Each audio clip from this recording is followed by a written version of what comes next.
Բարև ձեզ, առաջին ալիքի եթերում շաբաթվա սպորտն է եւ այսօր խոսելու ենք հակադոպինգի մասին։ Զրուցակիցս Հայաստանի հակադոպինգային գործակալության փոխտնօրեն Արեգ Հովհաննիսյանն է, բարև ձեզ։ Բարև ձեզ։ Պարոն Հովհաննիսյան, շատ լուրջ գործընթացներ են տեղի ունենում համաշխարհային հակադոպինգում, WADA-ն նոր որոշումների եզրին է, տակավին վերջերս վերընտրեցինք Վիտոլդ Բանկային որպես WADA-ի նախագահ եւ նաեւ փոխնախագահ վերընտրեցինք եւ դեկտեմբերին Բուսանում կայանալիք համաժողովի ժամանակ պիտի լուրջ փոփոխություններ կատարվեն WADA-ում։ Բայց որպեսզի մեր հեռուստադիտողը ավելի լավ հասկանա ինչի մասին ենք խոսելու եւ ընդհանրապես ինչ է հակադոպինգը, ինչպես են անալիզ վերցնում, ինչ պարտականություններ ունեն մարզիկները, ինչ են նրանք ստիպված կամ պարտավոր անել, գործընկերներս տեսանյութ են պատրաստել։ Դիտենք տեսանյութը, հետո վերադառնանք ու զրուցենք։ Խնդրեմ։ Սպորտը միայն մեդալների եւ հաղթանակների մասին չէ, այն առաջին հերթին ազնիվ պայքարի, արդար մրցակցության եւ մաքուր խաղի մասին է։ Այս արժեքները պահպանելու կարևորագույն հենասյուներից է Հայաստանի ազգային հակադոպինգային գործակալությունը, որը վերջին տարիներին առավել հետևողական եւ ակտիվ գործունեություն է ծավալում։ Գործակալության հիմնական առաքելությունը պարզ է ապահովել, որ հայ մարզիկները հանդես գան մաքուր դաշտում, առանց արգելված խթանիչների օգտագործման։ Նախորդ տարի գործակալությունը զգալիորեն ավելացրել է ստուգումների քանակն ինչպես տեղական առաջնություններում, այնպես էլ արտերկրում կայացած միջազգային մրցումներում։ Պաշտոնական տվյալներով 2024 թվականին թեստավորումների թիվն աճել է 43%-ով։ Adams համակարգը ինքը բացառապես գաղտնի եւ փակ, ինչպես նաեւ ապահով համակարգ է, որտեղ պահվում է մարզիկի մասին ցանկացած ինֆորմացիա։ Այդ ինֆորմացիան կարող է լինի իր գտնվելու վայրի մասին տեղեկատվությունը, ինչպես նաեւ անձնական տվյալները։ Համակարգում նաեւ պահպանվում է մարզիկների օրինակ որակազրկման ինֆորմացիան, պահպանվում է նաեւ իրենց TOBը դա թերապևտիկ օգտագործման բացառությունն է, որտեղ մարզիկը ցույց է տալիս, որ ինքը ունի թույլատրություն, որպեսզի օգտագործի ինչ-որ դեղանյութ։ Թեստավորումն անցկացվում է ցանկացած վայրում, մարզիկի տանը, մարզադահլիճում կամ մրցման վայրում։ Իսկ որտեղից է գործակալությունն իմանում, թե տվյալ մարզիկն այս պահին որտեղ է գտնվում։ Թեստավորումը անցկացվում է երկու տեսակով՝ մեզի միջոցով եւ այրան միջոցով։ Այս հավաքածուի մեջ ունենք երկու տարաներ։ Կարմիր տարայի պարունակությունը թեստավորումը անմիջապես լաբորատորիայում, իսկ կապույտ տարան պահում է 8-ից 10 տարի։ Այրան փորձաքննությունը արվում է երկու տեսակի, ուրեմն արվում է աճի հորմոն, մարզիկի աճի հորմոնն է ենթարկվում փորձաքննության եւ ունենք մարզիկի կենսաբանական անձնագրի թեստավորում։ Ուրեմն ունենք աճի հորմոնի համար 2 սրվակով արվում, իսկ մարզիկի կենսաբանական անձնագրի համար արվում է մի սրվակով։ Բացի վերահսկողական մեխանիզմներից գործակալությունը մեծ տեղ է հատկացնում մարզիկների իրազեկմանն ու կրթությանը։ Ստեղծվել են ուսումնական տեսաֆիլմեր նվիրված թեստավորման ընթացակարգին, դոպինգի պատմությանը եւ արգելված նյութերի հնարավոր վնասակար ազդեցություններին։ Գործարկվել է նաև հատուկ հավելված, որի միջոցով մարզիկները կարող են ճշտել, թե որ դեղերն են իրենց հակացուցված։ Իսկ մեզ մնում է միայն հպարտանալ սպորտով, որում հաղթում են ոչ թե խորամանկ ձևերը, այլ մաքրությունն ու կամքի ուժը։ Մենք վերադառնում ենք տաղավար եւ շարունակում ենք զրուցել այս թեմայով։ Պարոն Հովհաննիսյան, երբ ստեղծվեց WADA-ն, արգելված խթանիչների, անաբոլիկների, ընդհանրապես արգելված նյութերի ցանկը բավական փոքր էր։ Տարեստարի այն մեծանում է, տարեստարի ավելի ու ավելի շատ դեղամիջոցներ, նաև դեղորայքներ, նաև արգելված հավելումներ են ներգրավում այդ ցուցակի մեջ եւ հետաքրքիրն այն է, որ դա զարգացման միտում ունի, այսինքն միշտ դոպինգը հակադոպինգից առաջ է։ Միշտ մտածում են դոպինգ, մտածում են արգելված խթանիչ, հետո արդեն WADA-ն սկսում է դրա դեմ պայքարել ու այն ներգրավում է ցուցակ։ Այդպես է թե այդպես չէ։ Նախ եւ առաջ թույլ տվեք շնորհակալություն հայտնեմ հրավերի համար։ Շատ վաղուց է որ այս թեման չի շոշափում, ես նկատում եմ նաեւ առանձին լրատվական միջոցներ ընդհանրապես մոռացել են, որ աշխարհում գոյություն ունի այս խնդիրը։ Երևի դա պայմանավորված է դրանով, որ Հայաստանում ոնց որ թե համեմատաբար լավ են գործերը, հա, եւ մեր բոլոր գոլեգաները նշում են, որ շատ մեծ առաջընթաց է ապրեն մեր գործակալությունը։ Հիմա փորձեմ պատասխանեմ ձեր հարցին։ Առաջի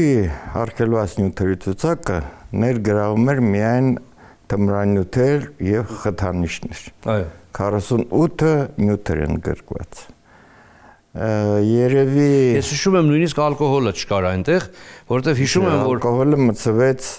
բավականին ուշ, որովհետև երբ 2000-ականների սկզբներին մարզիկները մրցումից հետո գնում էին հանձնելու անալիզ, նրանց թույլ էին տալիս գարեջուր խմել,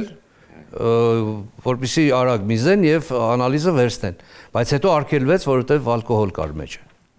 Հաշվարկը սենց էր 3 շիշ գարեջուր ամեն մի մարզիկի համար։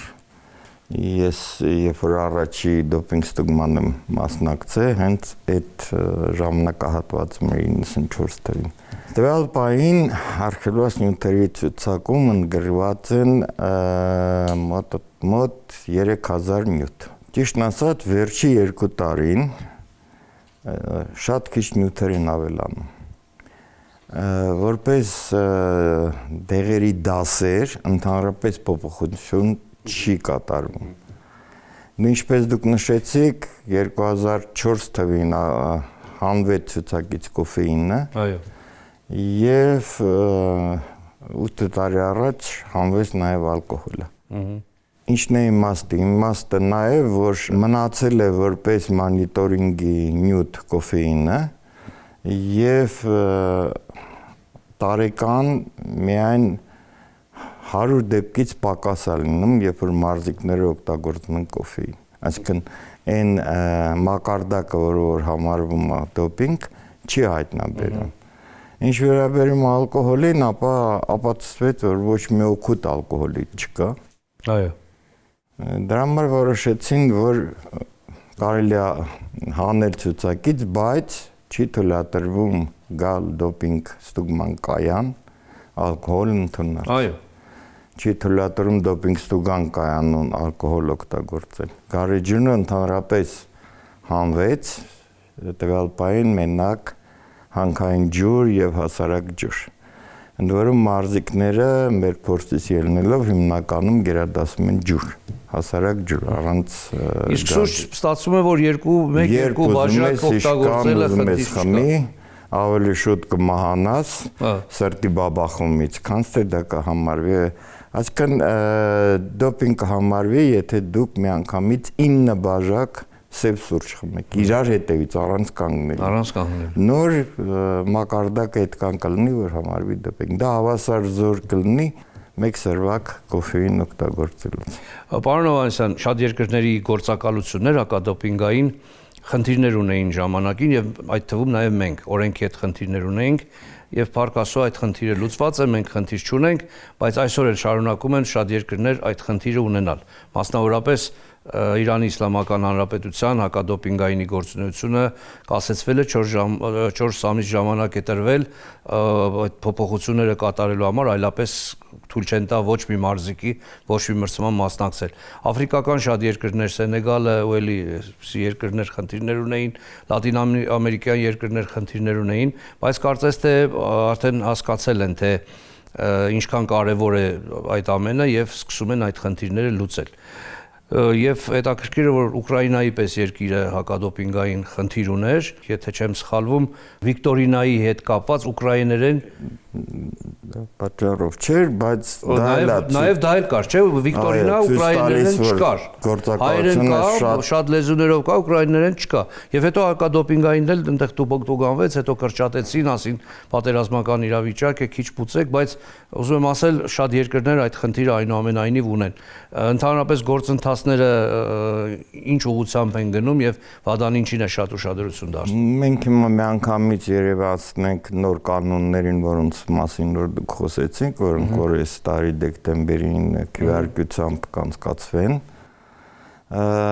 կանոնները միտում ունեն գնալ երկու ուղղությամբ։ Առաջինը մի քիչ հեշտացնել մարզիկների գործը։ Դրալ պահին աշխատում է 7 հոգանոց մասնագետներից կազմված խումբ, որը որ քննարկում է հանգարցակի դոպինգի հարցը։ Վերցնենք նույն այս վերջի պատմությունը Սվինդերի հետ կապված, վերցնենք այլ պատմություններ, որ ուղղակի ինչ-որ պատճառով, որը որ կապված չի մարզիկի հետ անմիջապես, մոտը հայտնաբերվում է։ Եվ դա ապացուցելի է։ Այո, եւ դա ապացուցելի է, վերցնենք Չինաստանի ժողովրդների պատմությունը։ Հիմա այդ հանձնաժողովը կքննարկի բոլոր դեպքերը, որոնք որ տեղի ունեցել վերջերս, եւ կտա առաջարկություններ, որպեսզի այդ տիպի խախտումների համար մի քիչ կրճատվի որակազրկումը։ Երկրորդ ուղղությունը,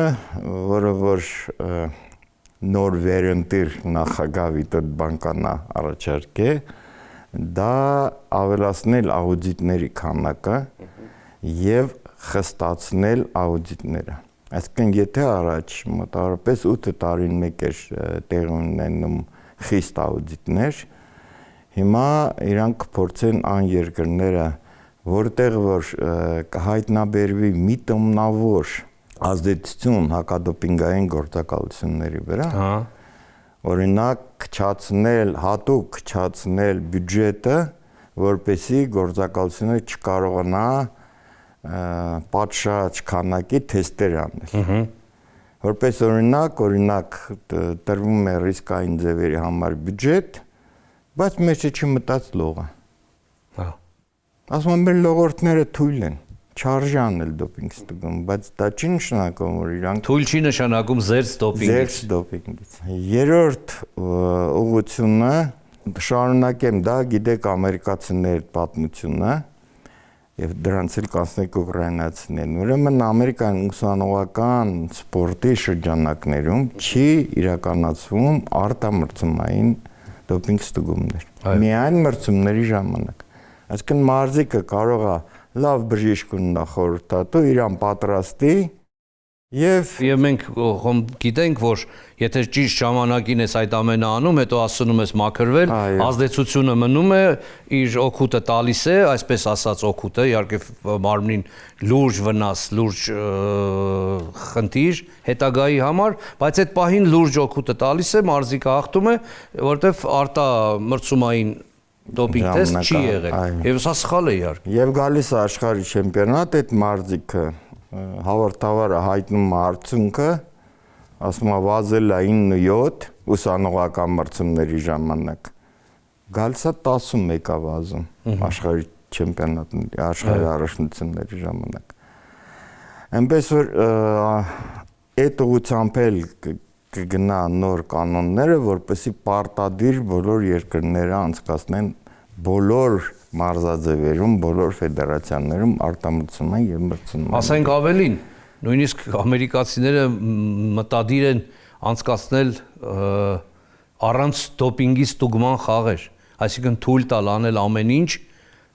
ուսած շատ զարմանալի էր, ամբողջ աշխարհը դեմ դուրս եկավ, մենք էլ ենք մասնակցել այդ բողոքի ակցիային, գրել ենք նամակ, որ չի կարելի այդպես անել, որովհետև դա լուրջ վտանգ է մարդկությանը, մարդու առողջությանը եւ դա կարող է հղի լինել անկանխատեսելի վնասակար հետևանքներով։ Այնպես որ զարմանալի է այս դարում, երբ արդեն բոլորս գիտենք, թե ինչ խնդիրներ է առաջացնում դոպինգը, հետագայում ինչպես է մարզիկը թողնելուց հետո սպորտը դառնում հաշմանդամ, չի կարողանում շարժվել, չի կարողանում խոսել, ինսուլտ, կաթված եւ այլն, այսպես զանազան շատ վատ հետևանքներ, դրա համար պիտի իհարկե շարունակել ազնիվ ու մաքուր սպորտ դավանել։ Դերիվ ձեր հետ համաձայն լինելով, պետք է նշեմ, որ մարզաձևերը, որոնք որ գրված են այդպես կոչված նոր օլիմպիական խաղերում, Enhanced Olympic Games, չէ՞, այո, 100 մետր ատլետիկա եւ 110 մետր։ Քանի որ մտավախություն կա, որ ավելի երկար դիստանցիայում, օրինակ 400, որ պահանջում է ուժերի գերլարում, հնարավոր է մահ լինի։ Հա, իհարկե, եթե իրանք այստեղ անկանխատեսելի կլինեն իսկապես հետևանքներ, որովհետև մարդը իր էությամբ ուզում է առավելագույնի հասնել, մաքսիմալիստ է, դե մարզիկները որպես օրենք, ինքը անելու է ամեն ինչ, որ ուժերի գագաթնակետին լինի,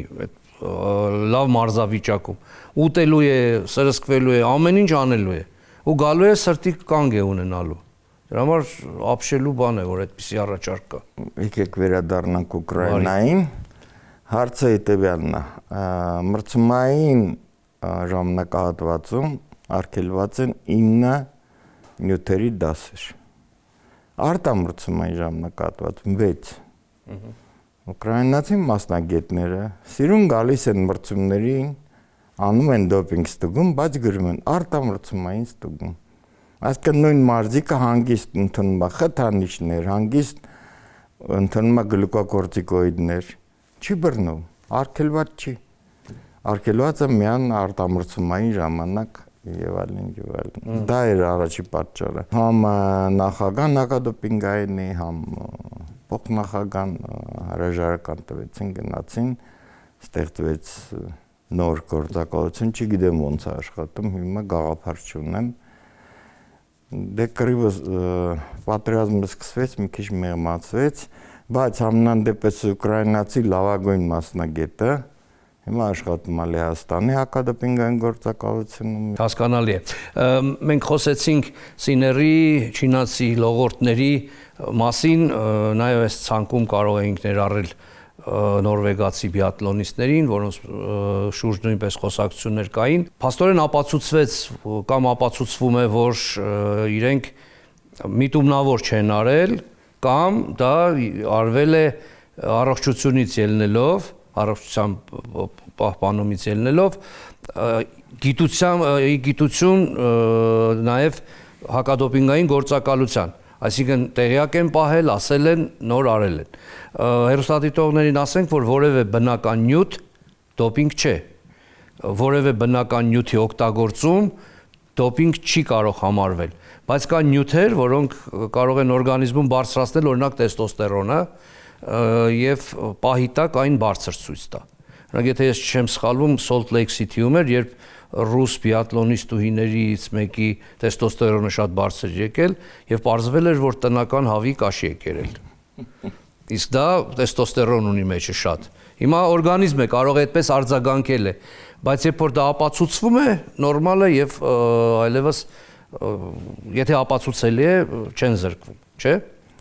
Ես ուղղակի օգտվելով առիթից բնական նյութերից որ խոսենք նաև բուսական նյութերից։ Ուրեմն ոչ մի բուսական այսպես կոչված ադապտագեն չի բարձրացնում տեստոստերոնը երբևիցե։ Մեր բոլորի կողմից սիրելի ժենշեն, էլեկտրակոկը բալանսին բերում տեստոստերոն կորտիզոլ հարաբերությունը։ Այսինքն օրգանիզմը գալիս է այն հոմեոստազի։ Եթե չեմ սխալվում, նաև կարմիր եւ ոսկե արմատները։ Այո, Ալթայի, Զալատոյ կորեն, այո, դա ապացուցված է մեծ աշխատանքով ավելի քան 10,000 մարզիկի վրա, եթե չեմ սխալվում, Մասաչուսեթսի համալսարանում մեծ հետազոտություն կատարվեց, եւ երբ որ մի քանի տարի առաջ հայտ եկավ խնդրեմը, թե ռադիոլա վարդագույնի մեջ կան նյութեր, որոնք որ նման են դեհիդրոտեստոստերոնին եւ հանկարծակի կարող է մարզիկը դա ընդունի եւ ի վերջո ցույց տա սարքը, որ դա արգելված նյութ է։ Ապա կատարվեց, ասեմ սկզբից, որ հերկվեց դա։ Հայ եւ ճապոնացի գիտնականների կողմից ես շատ հպարտ եմ, որ մեր հայ մասնագետը մասնակցել է այդ, որից հետո պատահեց այնց հանդիպում, որ ես հանդիպեցի Կյոլնի առաջվա փոխտնօրենի հետ, որը շատ հայտնի գիտնական է, անդադ վիճում ենք դրա շուրջը, շրջը ասեց, պարոն Մանուկյան, դուք ճիշտ եք, 182 մարզիկին ստիպեցինք խմեն ռադիոլա վարդագույն եւ բան չարտնաբերեցինք։ Մեզ որ ուզում եմ ասեմ, որ դուք նաեւ ժամանակին լոշտակն էիք պատրաստում որպես վերականգնիչ։ Այո, հիմա բոլորը շատ լավ էֆեկտ ուներ։ Չստացվեց արտադրող չունենք հիմա։ Ինչ վերաբերվում է բուսական նյութերին եւ հատկապես սննդային հավելումներին, ոչ ոք ապահովված չի, որ հերթական սննդային հավելումի մեջ ինչ-որ բան չի լինի արգելված։ Ինչ վերաբերված է հանկարծակի դոպինգին, մենք ունեցել ենք Հայաստանում նույն իրավիճակը, երբ որ մարզիկը օգտագործել է սննդային հավելում, բայց բացարձակ չի պատրաստվել մասնակցել մրցումներին։ Եվ հանկարծակի իրան ուղղակի ստիպում են մասնակցել Հայաստանի առաջնությանը։ Հա։ Ի վերջո երկու արգելված խթանիչ, որոնք որ արգելված են միայն մրցումային ժամանակահատվածում, հայտնաբերվում է։ Երբ որ մենք արեցինք հետազոտումը, հետաքննությունը, պարզվեց, որ բժիշկն է նշանակել, որտեղ հիվանդությունից հետո է եղել, ասել է սա վերականգնիչ, առօգտագործի, եւ չնայած միջազգային ֆեդերացիան ըմբշամարտի անդադ ասում էր մի արեք տենց բան կարճ ժամանակ մի տվեք, համաշխարհային հակադոպինգային գործակալությունը լիովին դա ընդունեց։ Եթե մարզիկը կարող է փաստերով ապացուցել, որ այսենց բժշկի թուղթը ոչ մեկը իրան ոչ բան չի անում։ Այսինքն իհարկե ամենայն դեպս մի երկու ամիս, մեկ ամիս, որ ընկեր ջան, դու ես պատասխանատու, թե ինչա մտնում քո օրգանիզմ։ Այնպես որ պարոն Հովհաննիսյան, այստեղից եզրակացություն անենք, որ ընդհանրապես 99% դեպքերում, եթե հայտնաբերում են արգելված խթանիչ մարդու անալիզներում, ուրեմն դա մտածված է, կանխամտածված եւ հետո իզուր են այդ բարձրագոչ խոսքերը, թե ես չէի արել, ես տեղյակ չէի, բոլորն էլ տեղյակ են լինում։ Այդ 1% է լինում, որ ձեր ասած այսպես արագ ու հանկարծակի խթանիչ է հայտնվում։ Շնորհակալություն հետաքրքիր զրույցի համար, պարոն Հովհաննիսյան, բայց մենք դեռ ունենք մաս հաղորդման մեջ, որտեղ դուք պիտի պատասխանեք հեռուստադիտողների ուղարկած հարցերին։ Ընտրեմ։ Դոպինգը շատ հետաքրքիր թեմա է, կարծում եմ հարցերը շատ կլինեն։ Մարիամ, խնդրեմ։ Պարոն Հովհաննիսյան, ինչ փոփոխություններ եք ցանկանում տեսնել հակադոպինգային ոլորտում։ Առաջերտին շատ կուզենայի, որ այն որ խոսք է տալիս հիմիկվա նախագահան, այսինքն աուդիտների թիվը շատանա, ժամանակահատվածները կրճատվեն, որովհետև դա իրոք շատ կարևոր փաստ է, որ բոլոր երկրները աշխատեն նույն ստանդարտներով։ Մարզիկների հետ աշխատելիս ինչ իրավիճակներում եք զգում, որ ձեր աշխատանքը իրականում ունի մեծ ազդեցություն։ Առաջինը շատ գոհ ենք լինում, եթե տարին ավարտում ենք առանց լուրջ հակադոպինգային կանոնների խախտումը։ Երկրորդը այս բջջային հավելվածը մտցնելուց հետո դե գիտեք, դա նաև որ ցանկացած բան դու կարող ես ստուգել արգելված են թե չէ, ես անձամբ շատ եմ ուրախանում, որ մեր մեծ միջազգային մրցումների մրցանակակիրերը ջահել մարզիկներին բացատրում են, իրանք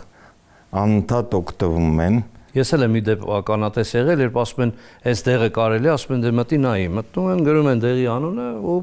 միանգամից ցույց է տալիս, կա մեջը արգելված դու տեղ չկա։ Դա հաշվում եմ էլի շատ մեծ հաջողություն աշխատանքի գնահատում։ Եթե հնարավորություն ունենայիք վերադառնալ անցյալ եւ հանդիպել ձեզ երիտասարդ տարիքում, մի խորհուրդ որ կտայիք ձեզ։ Չէ,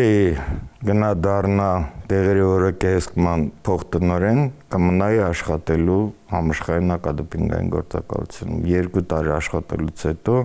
հրաժարվել եմ, որովհետև դե գործակալությունում գործերը շատ էին։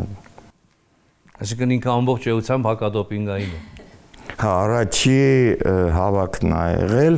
քանի որ 97 թվին դարձել եմ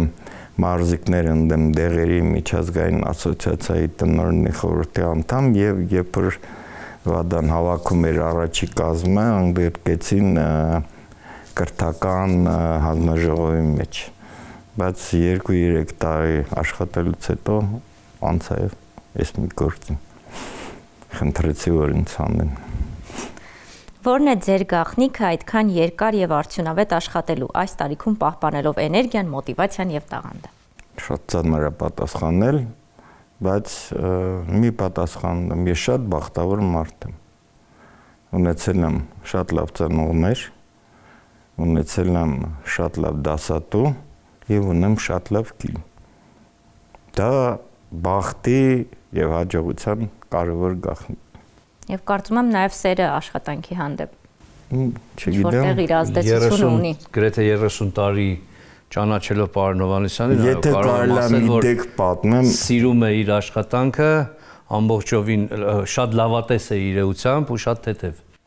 Եթե կարելի է մի դեպք պատմեմ, 1979-ին, երբ որ ես ասպիրանտ էի Մոսկվայում, իմ ղեկավարին հրավիրեց Կասիկին, այն ժամանակվա Բրեժնևով, տենց ասենք, որ ջարներ հասկանում։ Խնդիրը դրած էր մի հատ, ինքը շատ աշխարհահռչակ պրոֆեսոր էր, հնարել մի դեղ, որը որ դոպինգ ստուգումը չի կարողանա հայտնաբերել։ Եվ կատաղած իմ ղեկավարս եկավ, ասեց, առաջինը ես հրաժարվեցի։ Այ ես տենց ղեկավար եմ ունեցել, որը որ առաջինը եղել է շատ ազնիվ, երկրորդ շատ խելոք, տաղանդավոր։ Երկար աշխատելուց խոսեցինք, եթե մի օր ձեր գործից հրաժարվելու պահը գա, ինչ իդեալական ավարտ եք պատկերացնում։ Հանգիստ դուրս գալ իմանալով, որ ես թողել եմ իմ տեղը նորմալ մասնագետներ, որովհետև այն մի աշխատանքի տեղից դուրս գալուց հետո 8 տարում այդ կառույցը, որ մենք մեծ ջանքերով ստեղծել էինք, եւ ակադեմիկոս Կապրիլյանի մանալուց հետո, որի անունն են նույնիսկ հիմա ջնջել այդ լաբորատորիա անվանումից, շատ տհաճ էր եւ դառներ տեսներ, որ լաբորատորիայում մասնագետ չկա։ Ես չի ուզենա, որ տենց լինի, այդ պատճառով հիմա հավաքում եմ նվիրված մարդիկ, արդեն կան ջահելների մեջ, որոնք որ կշարունակեն այդ գործունեությունը։ Շնորհակալ եմ պարոն Հովհաննիսյան անկեղծ պատասխանների համար։ Շնորհակալություն պարոն Հովհաննիսյան, սիրելի բարեկամներ, այսօր զրուցեցինք դոպինգի մասին, զրուցակիցս Հայաստանի հակադոպինգային գործակալության փոխտնօրեն Արեգ Հովհաննիսյանն էր, ցտեսություն եւ առողջ ապրեք։